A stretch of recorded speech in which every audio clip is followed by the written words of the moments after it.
আজকে যে ভিডিওটা আপলোড করব বা এখন যে প্রসঙ্গে কথা বলবো এটা নিতান্তই ব্যক্তিগত, একদম আমার ব্যক্তিগত কথা।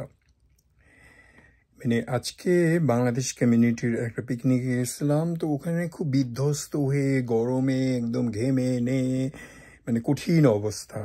তার মধ্যে অনেক লোক, আমার যেমন ভিড়ের মধ্যে কৃত্রিমতা আমি পছন্দ করি না। আমার হাসতে চাইলে আমি হাসি, আর না হাসতে চাইলে হাসি না। তবুও অনেক ভিড়ের মধ্যে মানে পাগল হয়ে তাড়াতাড়ি চলে এসছি।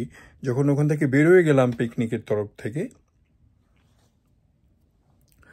তখন হঠাৎ করে মনে হলো যে একটা জায়গায় যাব। তো ওখানে গেলামও, যেখানে আমি অনেকবার গেছি, 1000 বার গেছি। গত 3-4 বছরে বোধহয় কতবার গেছি, কতবার চা খাইছি, কতবার চিকেন তন্দুরি খাইছি। তো কোনো এক কারণে যেহেতু ব্যাপারটা খুবই আমার ব্যক্তিগত, মানে আমি পারমিশন নেইনি, কিন্তু the time, that moment you remember, the time to remember, এরকম একটা এক্সপিরিয়েন্স, সেটাই আপনাদের সাথে আজকে শেয়ার করব।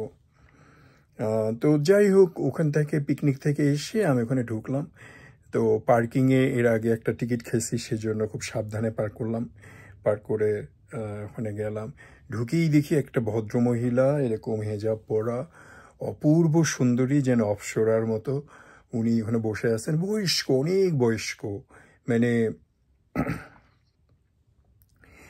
মানে আমার যদি বন্ধু হয়, ওনার ছেলে, ওনার সবচেয়ে ছোট ছেলে, তাহলে ওনার মা।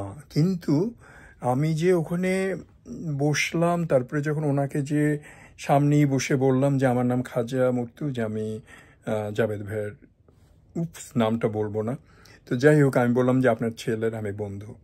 কিন্তু উনি যেন একটা নাতি পেল, নাতির মতো। মানে আমার ছেলে মানুষই বা আমার সাদগি বা আমার সহজত আচরণটা ওনার হয়তো খুব হঠাৎ করে ভালো লাগছে হয়তো বা। তো উনি আলহামদুলিল্লাহ, আলহামদুলিল্লাহ, আলহামদুলিল্লাহ, আল্লাহর অশেষ কৃপা। মানে আমি আমার এই জীবনে যতদিন বেঁচে থাকবো সবসময় এটা মনে থাকবে ব্যাপারটা। উনি একদম দিল খুলে দিল, অন্তর খুলে দিল। এই 3-4 বছর আগে ওনার হাজব্যান্ড মারা গেছে। শুরুটা হইল ওইখান থেকে। একটু আমি কেমন আছেন, ভালো আছেন, বা আমার সহজত হাসি বা কথাবার্তাতে উনি আপ্লুত হয়ে মানে ওনার হাজব্যান্ডের কথা স্মৃতিচারণ করা শুরু করলো। বারবার চোখের কোণে পানি চলে আসতেছিল। আবার টিস্যু দিয়ে উনি চোখ মুছতেছিল আর বসতেছিল যেদিন প্রথমে আমেরিকা এসছে, হাজব্যান্ডের সাথে সেন্ট্রাল পার্কে যেত। তারপরে ওই যে বড় বড় বিল্ডিং দেখে দুজনে খুব উৎফুল্ল হয়ে যেত।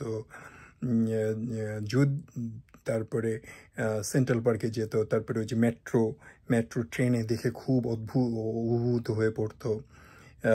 যদিও ওনার হাজব্যান্ড ছিল ম্যাজিস্ট্রেট, বাংলাদেশের শিক্ষিত, ওয়েল এস্টাবলিশড একটা ভদ্রলোক। ওনার নিজেও একটা শিক্ষিত। সেই আমার জন্মের আগে 60 দশকের শুরুতে উনি ম্যাট্রিক পাস করছে বাংলাদেশে, সেই মহিলা। উনি গত 23 বছর নিউ ইয়র্কের মতো শহরে অনেককে অ্যারাবিক পড়া শিখাইছে। এগুলো সব কথা প্রসঙ্গে উনি বলল, কিন্তু মেইনলি ব্যাপার ছিল ওনার হাজব্যান্ডের কথা, যে ওই যে নিউ ইয়র্কে। তারপরে চলে গেল বাংলাদেশে। ওই ছোটোবেলায় সব সময় খুব অল্প বয়সে ওনার বিয়ে হয়েছে। তখন হাজব্যান্ড করতো কি, ওই যে হাতে ধরে বিভিন্ন জায়গায় ঘুরতে নিয়ে যেত, বেড়াইতে নিয়ে যেত। এমন কেয়ারিং, এত ভালোবাসা, সারা জীবনে এত ভালোবাসা পেয়েছে। তারপরে মৃত্যুর দিনটা কি করে কি হলো, মানে আসরের পরে, জোহরের পরে, আসরের আগে ওনার হাজব্যান্ড ওনাকে বলতেছিল যে এটা করো, ওইটা করো। তারপরে নামাজ পড়ার আগে ওনার ওয়াইফকে বলল যে আমি যখন চলে যাব তখন তোমার জন্য আমি বেশি বেশি করে দোয়া করছি, হাজব্যান্ডটা এটা বললো। তারপরে হাজব্যান্ডটা শুয়ে পড়লো। তো উনি ওনার না ভাতিজা নাতি নাতনিদের ফোন করলো, ওরা আসলো, উনি পৃথিবীতে চলে গেছে।